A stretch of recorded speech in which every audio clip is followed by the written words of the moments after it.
Hi, I'm Madhyastha, and I'm going to talk to you today about neuroimaging workflows in the cloud.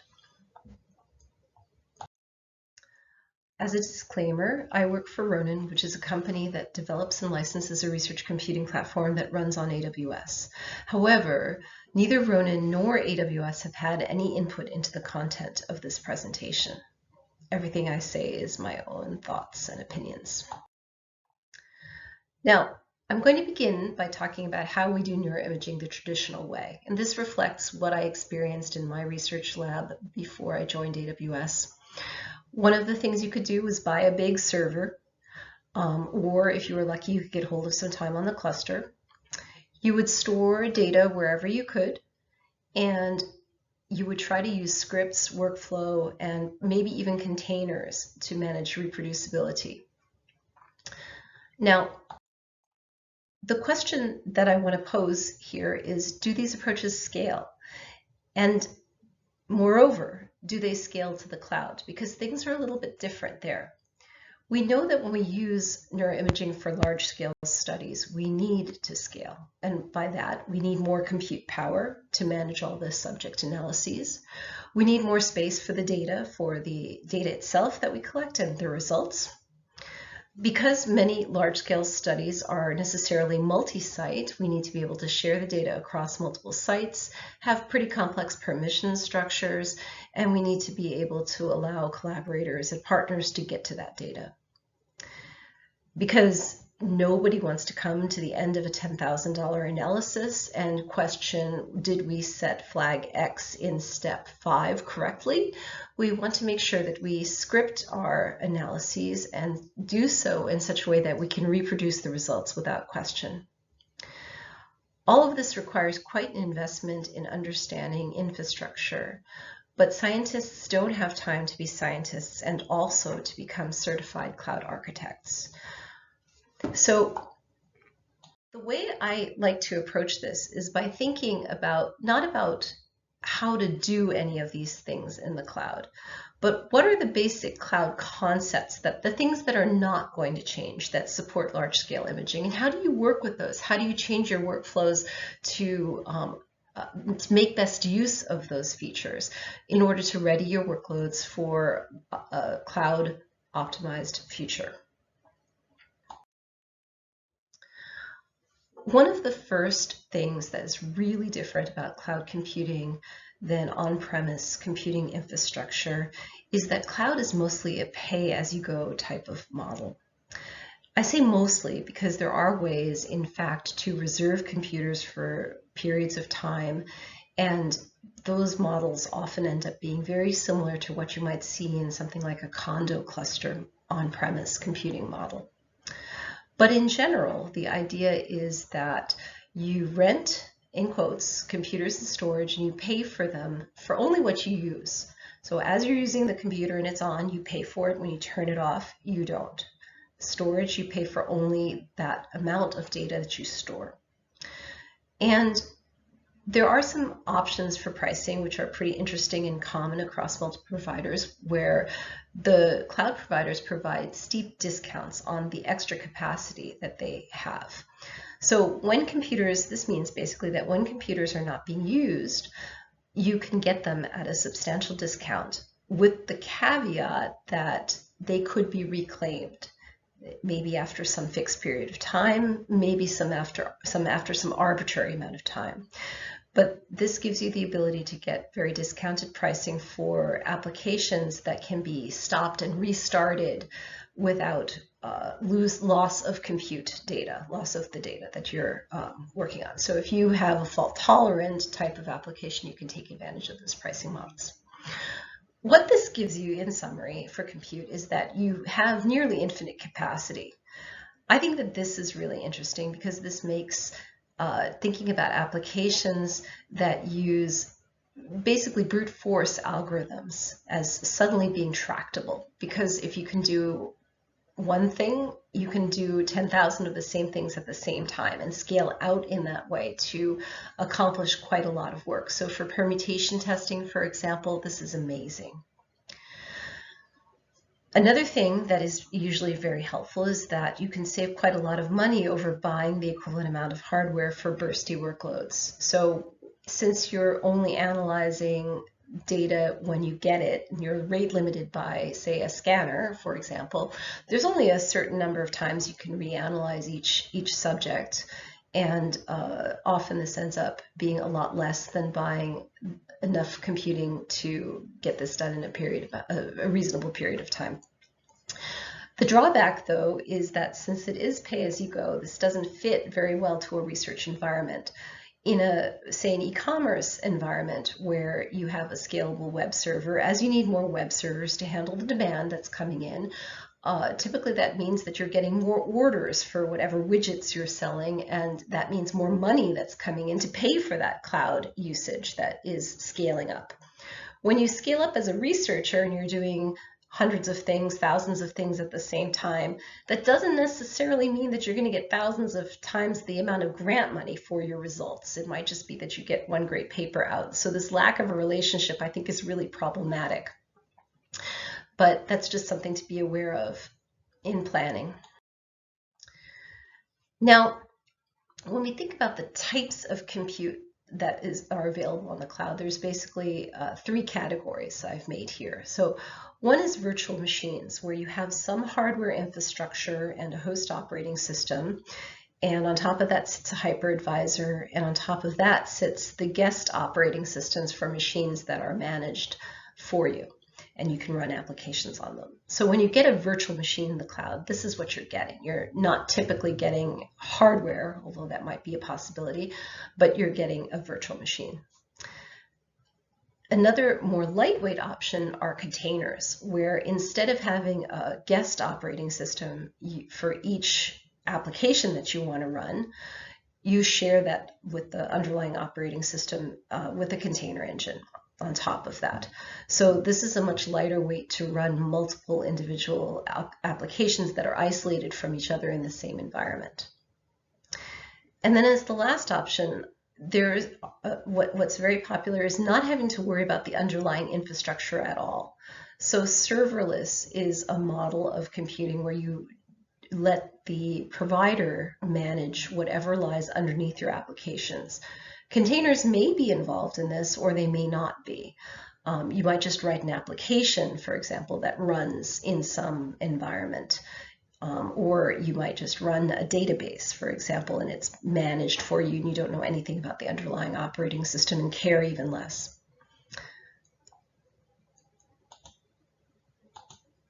Let me just highlight here the things that you have to worry about in each of these models. So for virtual machines, what we care about here is the guest operating system on up. For containers, assuming that you know what container engine you're using, you care about the container itself. And for serverless, you don't care about any of the things that are underneath your application, essentially. And these are different models of that you can think about using compute on the cloud. One thing that's common, though, to any of the resources where you think about that underlying computer is that you have a choice of compute. So all cloud providers will give you a variety of different instance types that you can use, and they have different characteristics with respect to memory, with respect to processor type, with respect to storage characteristics. And these range all the way from general purpose types of instances to accelerated computing instances with specialized GPUs or hardware that might be exploited by your application to make it much faster. There is a wealth of opportunities to create your perfect dream computer, and if one computer is not enough, you can create a cluster just like you would with on-premise components. But what this means is that when you put this together with the pay-as-you-go model, you are always building a computer for your application.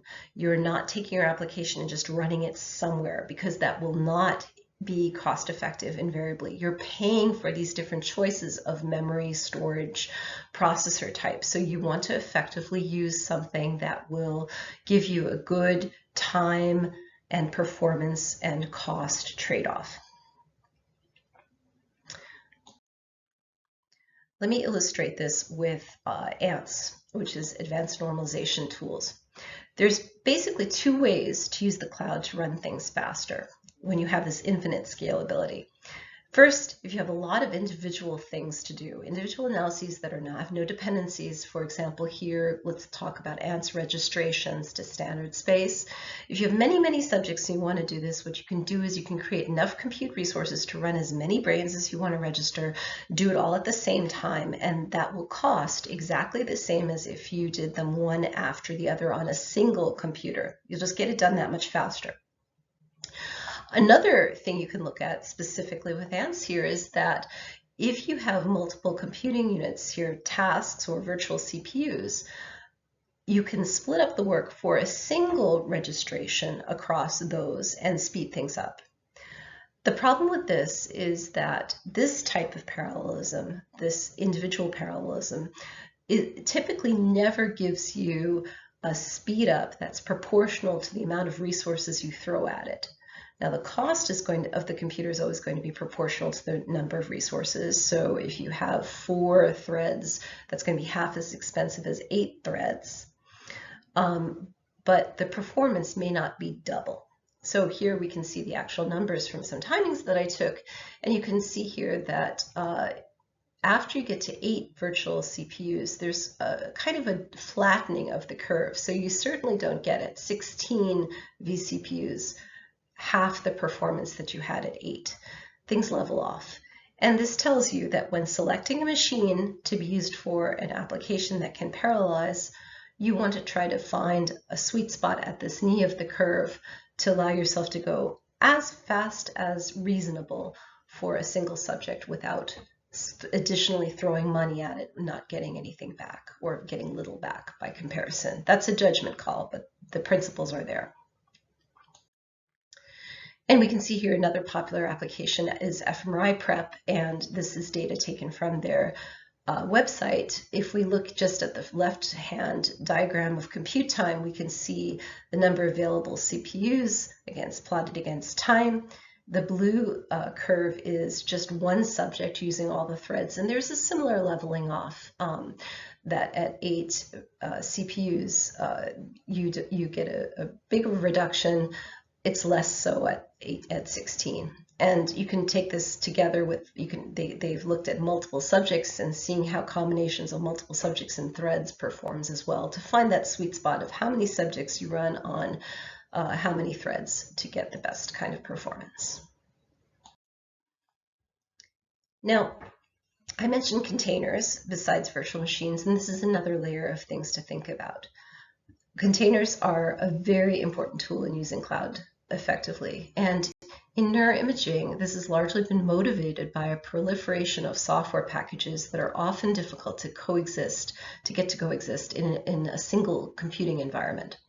So if we compare something like scientific computing 30 years from now, before now, to what it's like today, we can think about the good old days where there used to be just shell and maybe some codes that were written in C or Fortran. You would stitch them together with make, and everything that you needed to give to somebody to allow them to compile and run your package could be put in a tarball and given to them, and they could compile it on their local computer, and it would run exactly the same. But now there's quite a lot of options, and these are just a few. I've probably missed many of your favorites, but we can think about a large variety of packages and platforms that need to be stitched together in order to create a scientific environment of today. And to do this in a coherent way on different types of computers often takes a lot more skill than your average researcher might have. And so a good way to think about approaching this from a neuroimaging perspective has been, instead of using a heavyweight virtual machine, use a lightweight container and put everything together in one container. However, containers from a cloud perspective are very different and have a rather different sort of function to them. So yes, containers from a cloud perspective are great for packaging services. They're also awesome because you can use them to track and manage the versions of all of the software that you add. That's also good for neuroimaging and for the use case I just described. You can specify your underlying resource needs. So if your creating a container, you can specify that it needs this many vCPUs, it needs this much memory, and then you can run that efficiently on an environment which will give you just that and no more, so you don't need to pay for extra stuff. What this enables, and what is very important in a business context, is the ability to run each container as efficiently and as inexpensively as possible, so that you can create an application that uses these containers and swaps things out as needed to improve the services, but always does so saving as much money as efficiently as possible. Now let's think about this in relationship to a common scientific workflow. And this is what I think of sort of workflow pipelines in a nutshell, what they sort of look like. So a workflow boils down to some sequence of tools that will convert the data that you have in their own special way. And each step of a workflow, just very, very generally, takes files as inputs and generates files as outputs. And those outputs are then used as inputs for downstream steps. So each of these tools in the workflow is probably unique. Some might be written in C, some might be written in Java, some might be Python, some might be Fortran, you name it. Whatever you put together in a workflow, whether it's from a single package or from multiple packages, will probably look something like this. And what these lines here describe between the tools is that there are dependencies. So showing here the different types of applications that are run here. There are files in, files out, and dependencies between, say here, tool 1 and tool A.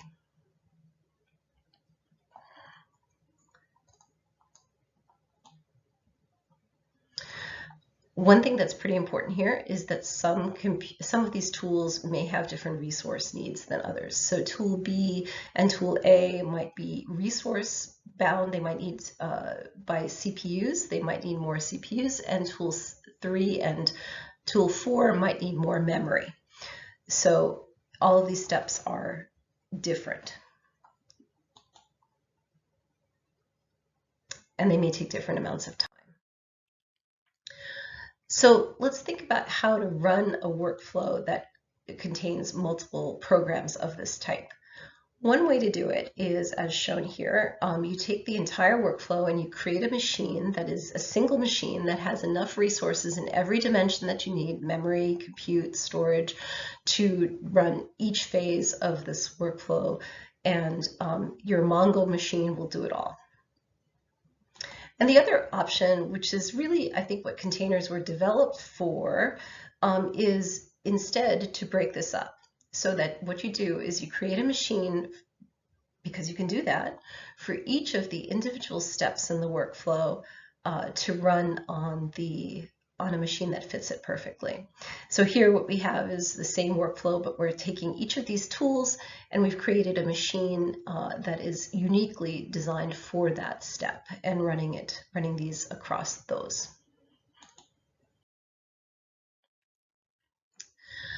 Now let's talk about storage, because we talked a lot about compute, but not at all about storage actually yet. So storage is a very important thing as well to scaling out neuroimaging. And again, here you have options, but the options tend to fall mostly along what they're good for, rather than the combinations of characteristics here. So typically you have 3 types of large-scale classes of storage. So block storage here is just like it's a disk drive, essentially.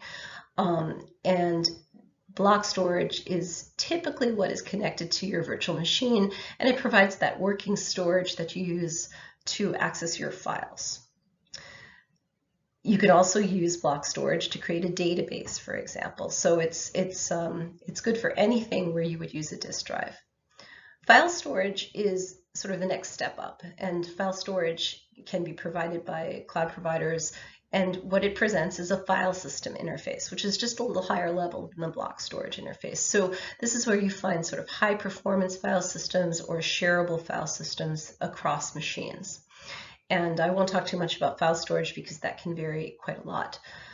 But the next class that is probably more important is object storage. And this is a very good class of storage for storing data, just in general. And it has very high durability, typically much lower cost than block storage. Typically it has features for archiving, for versioning, for logging. So it can be literally like your backup and your version control of files, your storage safety, and your audit trail all in one effectively. And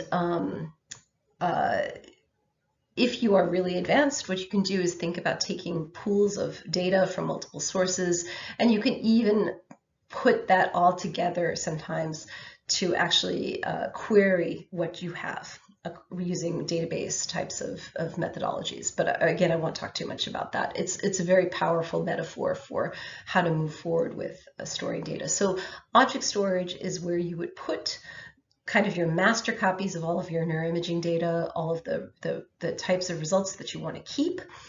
And block storage on the other side is where you would keep your working data.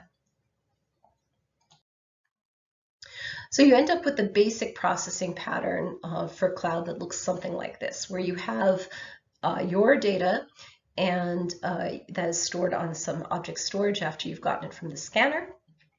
You have some tool or tools that take compute of some sort plus storage, and then you process, you run each tool, you take the outputs of that, and then you store them back onto object storage. And this is what basically workflow looks like in the cloud. There's this copy phase, there's this compute phase where you have specialized compute.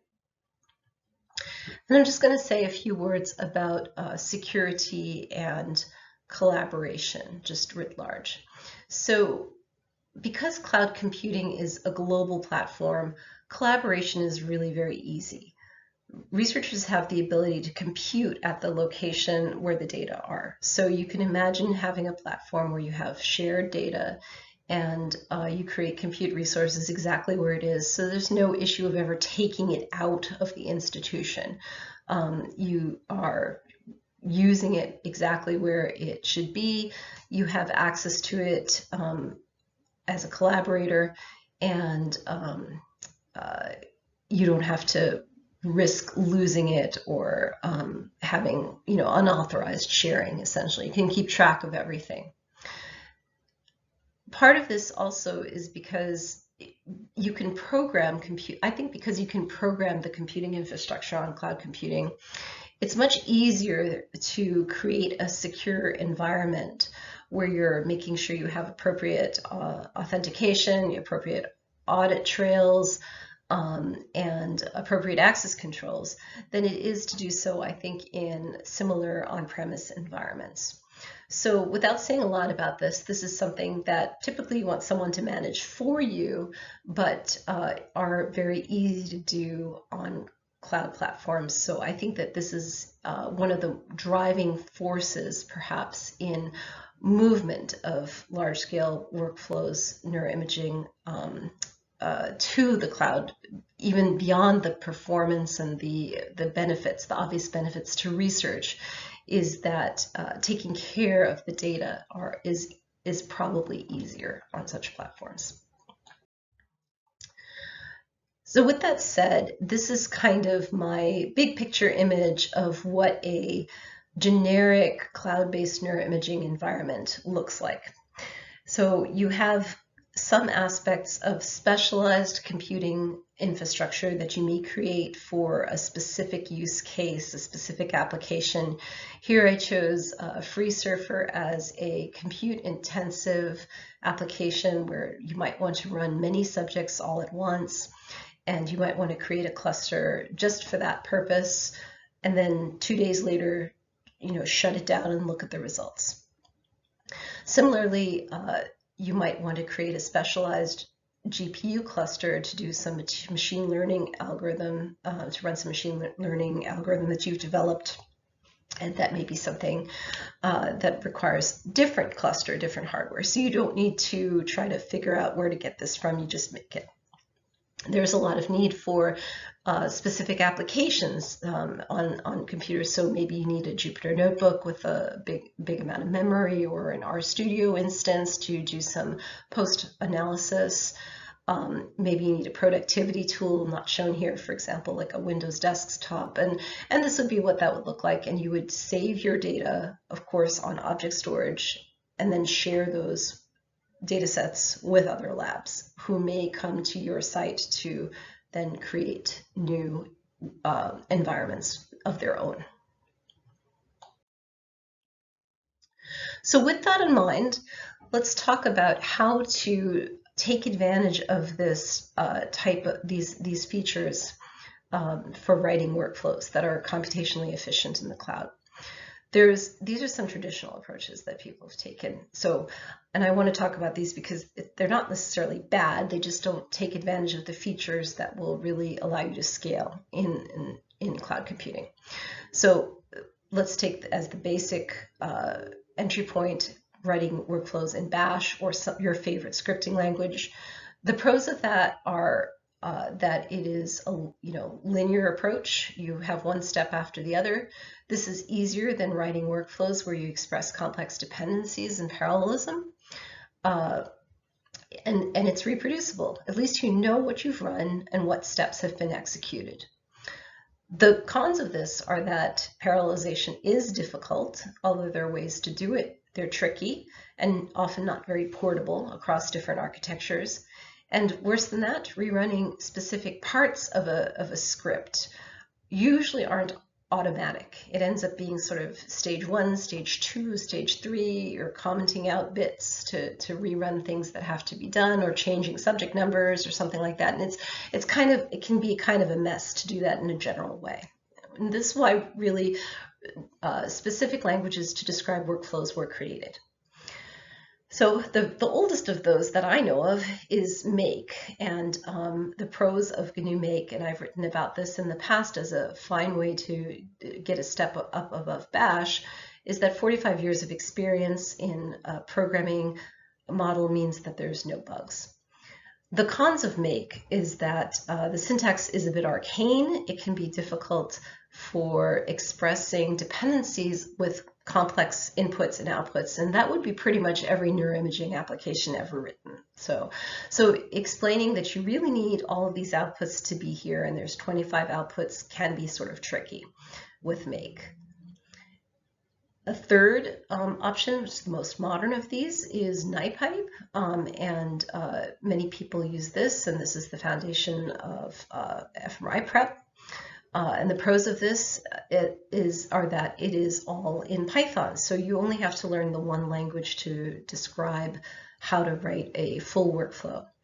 But the cons of this, as I'm going to describe, are all Python. So what I mean by that is that if you are making a monolithic pipeline where you have one application to rule them all, then necessarily you have to create a machine to run that will be big enough to accommodate the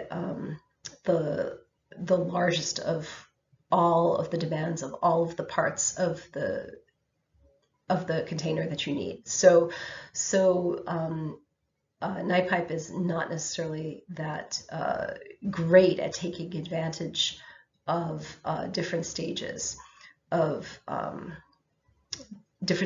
application, which may have different resource demands, and that's similar to Make and certainly Bash as well. Let's talk about what we need in terms of future-proofing neuroimaging workloads. Those workflow languages aren't quite going to cut it in many ways, but we do need to stick to certain principles. So these are, after much thinking and much reducing the numbers of thoughts that I've had and the recommendations that I've had, I can bring it down to these three. So the first is, when writing a neuroimaging workflow, stick to the greatest hits. By that, I mean stick to running workflows that will run on the laptop that you have in front of you, the compute cluster that is in your university's data center, and any cloud provider that gets thrown at you. So that means not using very specific and novel and exciting services that are provided, maybe serverless computing options provided by any cloud provider, because they're probably not going to be anywhere near as portable, and you never know what is going to be thrown at you as a resource that you need to use in your next postdoc or faculty gig. So that is, I think, one of the most important things, is to be able to run across multiple platforms. The next thing, of course, is don't just write a bash script, but express your code express your neuroimaging needs as a workflow, with consideration to being able to break out each step, especially those with radically different resource demands, so that they can be run on specialized hardware. This is not something that I think that most people think about when currently writing workflows for the computer in front of them or the HPC in their university center. But it's something that is going to become increasingly important, if only because that's how you save money on running things on the cloud, running things actually anywhere. When you have more selection of resources, then it's going to be important to select only those things that you need. And that's using a workflow, I think, is a very elegant way to do it without having to become an expert in some individual cloud platform and how they would like you to orchestrate different steps. If there's a layer of abstraction in between the cloud provider and what you're writing that will run on anything, that's awesome. And the final thing is really important, and it's about managing your data. Because of this need to copy data from wherever it may be on object storage to the computer that you're running on, and the need to copy it back, and also the fact that the storage of the data on both object storage and your local storage drives is going to incur a cost. Don't just save everything. Don't just think about what you're writing, what you're saving, what you're needing, and do that from the very beginning. So that means a lot about thinking about good naming conventions, good directory conventions, doing things that work well with cloud systems, which might allow you rules for automatically archiving files or automatically deleting them, whatever you might want to think about doing, implement a plan for that. And these will be ways, these are good practices anyway. These are good practices no matter what you're running on, but these also make your neuroimaging applications future-proof and scalable no matter what cloud platform you're looking at. So I'm going to give a concrete example here of a way that you can implement these characteristics using a software package called Nextflow to write your workflow. And I like Nextflow because I think that it makes it very easy to do all of these steps. They're almost automatic and almost free for using this software to write your workflows. And if I were starting a neuroimaging lab today, this is what I would teach and use. So what Nextflow is a specific language for writing workflows. It comes from genomics, and as such is meant to handle a lot of the things that are tricky about neuroimaging applications as well. So, for example, I mentioned that Make is pretty bad at allowing you to specify very complex rules for dependencies with multiple input and output file structures. And that's every genomics application ever written too. So Nextflow is really, really good at allowing you to specify what the inputs are, the outputs are, and have rather complex ways of deciding whether conditions are met or not. Another feature of Nextflow that is really important is that it is just a matter of configuration file to move from your laptop to a cluster, or to move from a cluster to cloud cluster, or to move to from a cloud cluster to a cloud native containerized type of system, which might be sort of a cross between serverless and containerized type of service that really allows you to optimize your performance for each step of your application. So it's got native support for object storage as inputs and for containers as workflow steps.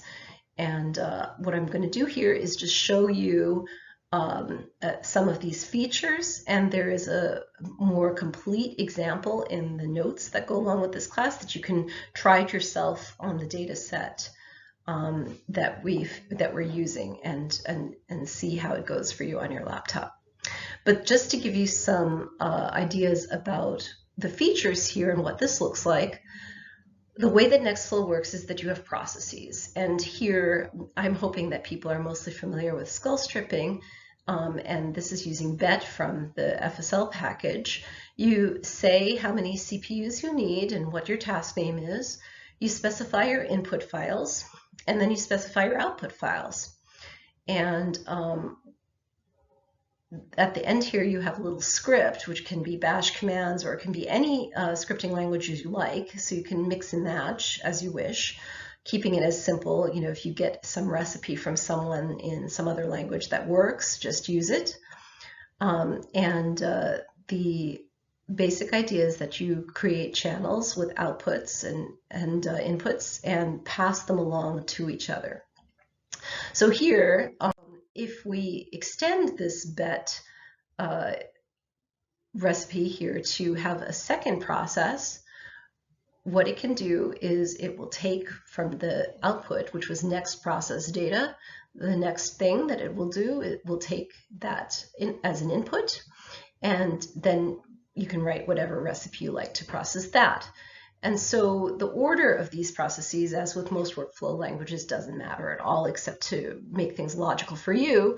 But you specify inputs and outputs and connect them to each other. And this is the way that the workflow language knows what the dependencies are. Now, that's pretty basic for a workflow language. But here are some neat features that help you to really take advantage of cloud computing. So here, for example, in this Nextflow example, we have the ability to show we're taking a channel, and this is from the notes for the class for this course. We're taking one files directly from S3, and so for two subjects, we're taking their anatomical T1 weighted images.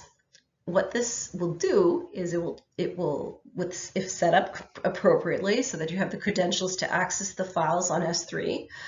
In this case, they are open, but you still need to specify that you don't need to actually authenticate, so you don't have to have an AWS account to get to them.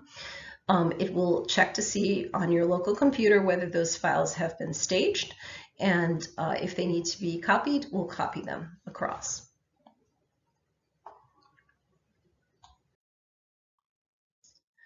This is another really great example here.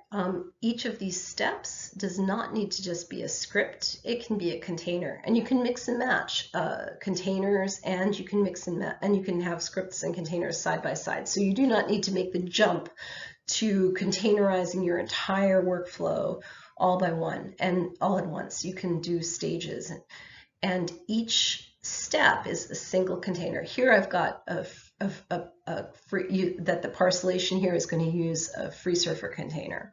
This could be just a part of FreeSurfer. It could be all of FreeSurfer. This here is the BIDS FreeSurfer container. You can use Singularity, Docker, but you can specify how many CPUs you need and how much memory you need. So this gives you the ability to break up a workflow, as I described, into multiple steps, where each step that has different resource needs can run on a little computer created just for it and do so very effectively.